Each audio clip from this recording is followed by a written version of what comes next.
জীবনে যখন তুমি কোনো কিছু করবে তা সেটা যদি তুমি পরিশ্রম করে করো, কষ্ট করে করো, তাহলে কিন্তু সফলতা ঠিকই আসে।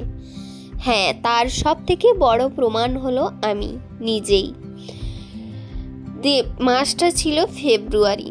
তো ফার্স্ট থেকে লাস্ট পর্যন্ত আমি কন্টিনিউ মন দিয়ে কাজ করেছি বলে মাসের শেষে আমার ইনকাম এসছে 5,000 টাকা, যেটা আমি প্রথমেই ফটোতে তোমাদের সাথে শেয়ার করেছি। যেরকম পরিশ্রম করলে ভালো ইনকাম পাওয়া যায়, সেরকম ভালো একটা প্ল্যাটফর্মও পাওয়া যায়। এছাড়া কত কত মানুষের কাছ থেকে অনেক কিছু শিক্ষাও অর্জন করা যায়। তো তোমরা যারা চাইছো বাড়িতে থেকে নিজের লাইফটাকে এইভাবে সেটেল করতে, একটা ভালো প্ল্যাটফর্ম পেতে, তারা কিন্তু দেরি না করে আজই আমার সাথে কন্ট্যাক্ট করতে পারো এবং নিজের একটা আইডেন্টিটি তৈরি করে নিতে পারো। আমরা অবশ্যই তোমাদের গাইড করার জন্য আছি। Thank you.